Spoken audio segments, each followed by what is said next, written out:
From an undisclosed location somewhere in North America, this is your weekly and live Truth Be Told Minuteman report. This week, we're taking a closer look at mirrors.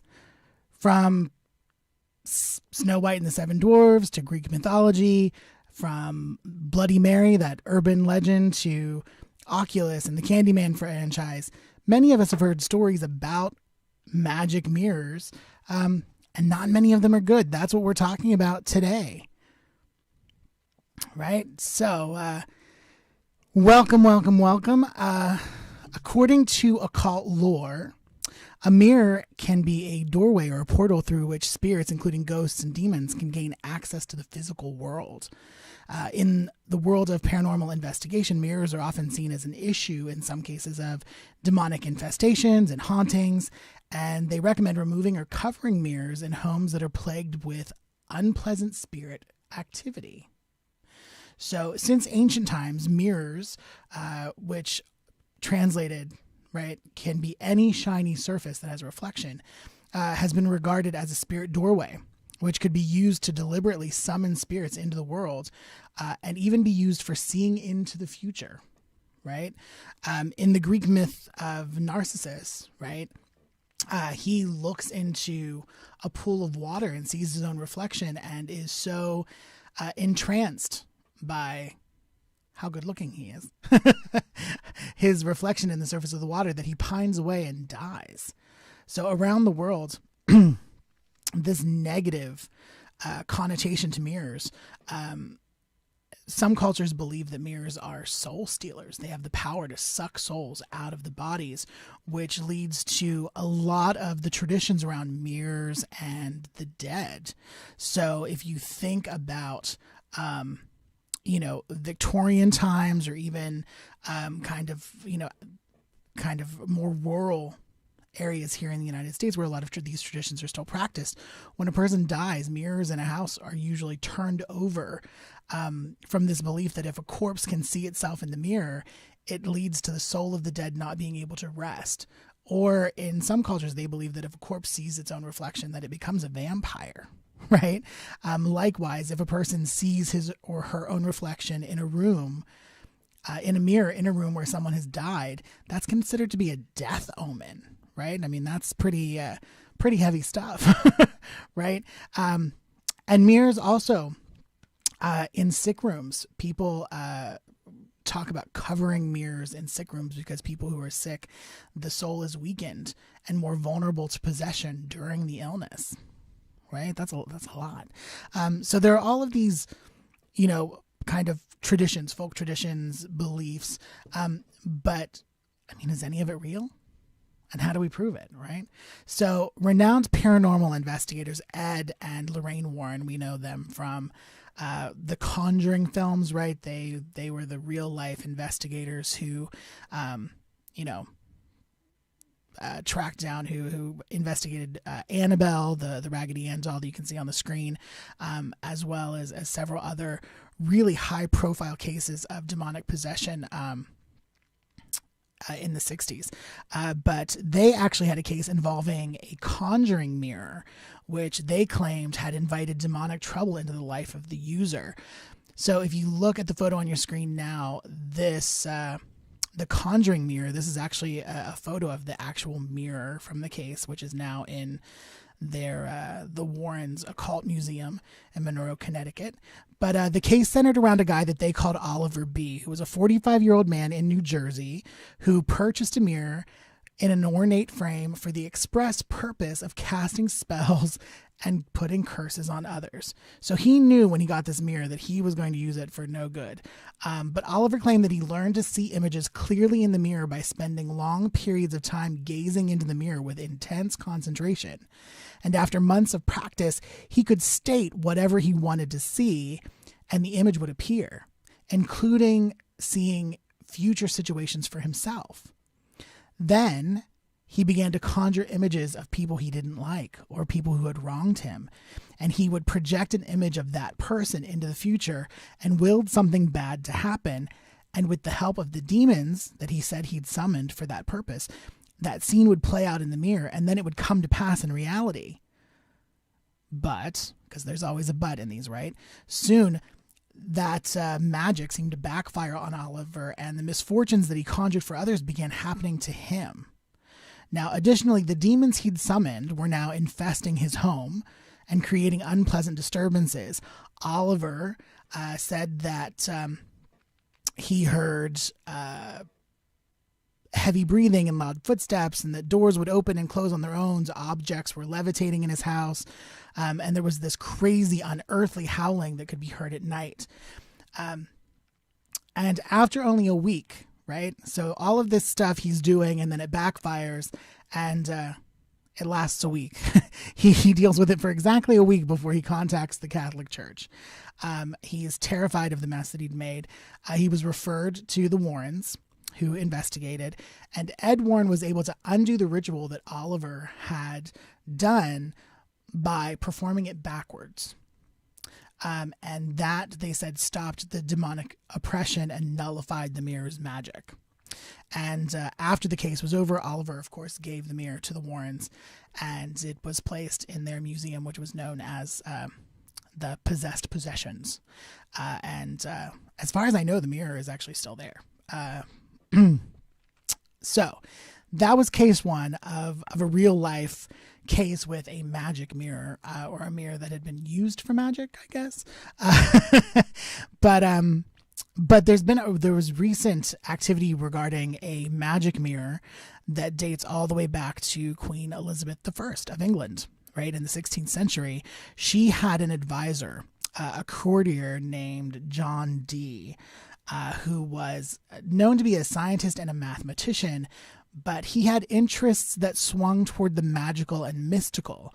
A lot of people refer to him as an alchemist. He tried to commune with ghosts using what at the time was called a spirit mirror, which, and this is why it became known in the media recently, is that they did some tests and found that it was actually polished Aztec obsidian from Mexico. So this mirror had been brought to England from the Aztecs from Central America. And oddly enough, inscriptions on notes that were stored with the mirror refer to it as Dee's Devil's Looking Glass, right? Nothing ominous about that at all, right? Now, in addition to Dee's having this obsidian spirit mirror, he also possessed a clawed glass, which is a small mirror which is slightly convex in shape, and the surface is tinted a dark color, which he kept his in a shark skin case, which he said he used for peering into the future. Clawed glasses were originally used by artists or travelers, connoisseurs of landscape painting. They were used because they had an effect of reducing and simplifying the color and tonal range of the scenes, giving them a more painterly quality. So the user would turn their back on the landscape that they were looking at and observe the view through this tinted mirror. Sort of a pre-photographic lens, if you will, which added this kind of picturesque aesthetic. But Dee also owned other objects relating to astrology, divination, alchemy, and what he'd written was his exploration of the demonic magic, which included a purple crystal on a chain, which he claimed was given to him by the Archangel Uriel, along with instructions for making a Philosopher's Stone, which, if you're a Harry Potter fan, but the Philosopher's Stone was actually a mythical alchemical marvel that promised the gift of eternal life and the ability to turn base metals into gold. Not sure if Dee's ever had any luck with that. There doesn't seem to be any writing of him turning base metals into gold or having any magical powers, which I'm sure that had he been able to do that, he certainly would have gone down in history for more than what he did. Dee eventually left the Queen's service and went on a quest for additional knowledge into deeper realms of the occult and supernatural. He aligned himself with several individuals who were considered charlatans, They traveled through Europe, and he eventually was accused of spying for the English crown.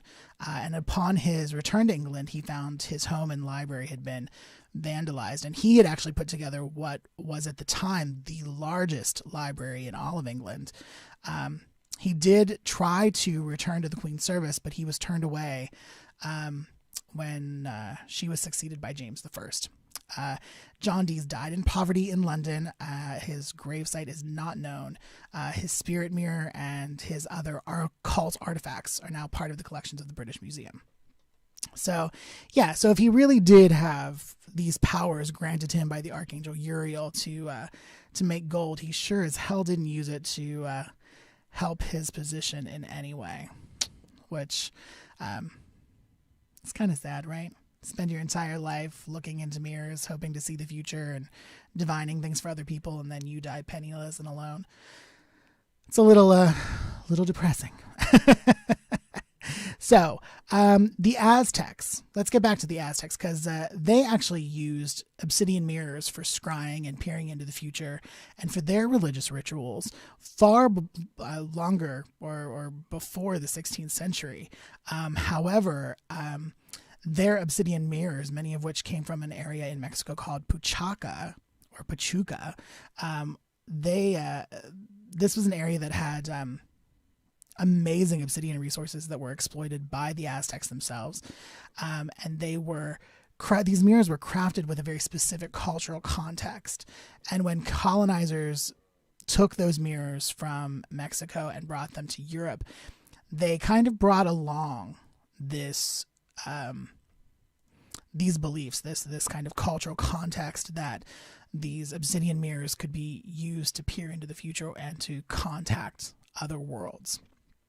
So, now, in closing, because I feel that this is really important when you're talking about mirrors and negativity, there are some, what should we call them, best practices for hanging mirrors in your home, for dealing with mirrors. A lot of these you will find in kind of feng shui practices. But one, never place mirrors at the foot or the head of a bed, and definitely not the ceiling above it, as that's considered a negative influence for the person to be able to see themselves in bed from any angle, right? So when you're in bed at rest, you are not supposed to see yourself in that state of rest. Two, mirrors should never be placed in a way in which they reflect into each other. So mirrors on opposite walls. They say that this creates an unstable psychic space and atmosphere full of confusion. I don't know about you, the world is confusing enough without mirrors peering into each other. And also that mirrors should always be positioned on walls so that they face outward towards a door or a window. And the belief in that is that if a spirit who looks into the window or attempts to cross a threshold, it will see its own reflection and be scared away. And if you have a mirror that you feel might be, may have been opened or used as a portal before, or have some link to another world, you can close a mirror simply by rubbing the edge or washing the entire surface of the mirror with holy water, right? And holy water is actually way easier to get your hands on than I ever thought. So there you have it. This has been your weekly live Truth Be Told Minuteman report. So if you have a story idea or a hot tip, let us know. We'd love to hear from you. We'd love to share your stories on the air. You can email us at reportminuteman@gmail.com. Again, that's reportminuteman@gmail.com. Be sure that you like this video, share it with others, and subscribe to our Truth Be Told channel here on YouTube if you haven't already. Join us Mondays, Wednesdays, and Fridays at 3 p.m. Pacific for more content. So, of course, there's me, live Truth Be Told Minuteman report every Monday at 3 p.m. Pacific time, Truth Be Told Transformation with Bonnie Burkert or Yogi Bon on Wednesdays at 3 p.m. Pacific, and the original live weekly Truth Be Told hosted by Tony Sweet on Fridays at 3 p.m. Pacific as well. And visit our website at www.truthbetoldworldwide.com. com for more information and to shop our official Truth Be Told merchandise. Like I said, last week I ordered some socks because it was cold as hell in here. So this has been, again, your Truth Be Told Minuteman Report, and I'm your Truth Be Told Minuteman, Robert Hensley, signing off. Until next time.